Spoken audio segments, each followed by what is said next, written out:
Hello అండి. ఉదయాన్నే tiffin కోసం అనేసి ఇలా పెసలు శనగలు కలిపి నానబెట్టాను అనమాట. ఇవి పొద్దుటికల్లా పెసలు మొలకలు వస్తాయి. శనగలకి వాటి లేయర్ తిక్కగా ఉండడం వల్ల అవి మొలకలు రావడానికి టైం పడుతుంది. బాదం పప్పులు కూడా ఒక పక్కన నానబెట్టుకున్నాను. ఇవి పొద్దున్నే పిల్లలకి తొక్క తీసిస్తానండి. మేము కూడా ఇంట్లో అందరం తింటాము. చూడండి ఉదయానికల్లా పెసలు ఎలా మొలకలు వచ్చాయో. శనగలు కొంచెం టైం పడుతుందండి. ఒక 2-3 అవర్స్ తర్వాత మొలకలు వస్తాయి.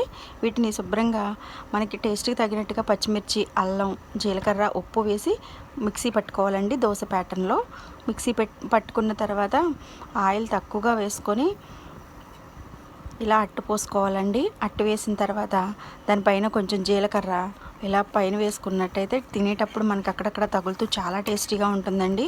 ఏదో ఒక టైంలో హెల్తీగా తినడానికి చూడండి ప్లీజ్. ఎవరి ఆరోగ్యం వాళ్ళకి చాలా ముఖ్యమండి. ఇప్పుడైతే హాస్పిటల్స్ అస్సలు ఖాళీ ఉండట్లేదు. ఎక్కడికి వెళ్ళినా సరే అందరూ హెల్త్ ప్రాబ్లమ్స్ ఫేస్ చేస్తున్నారు.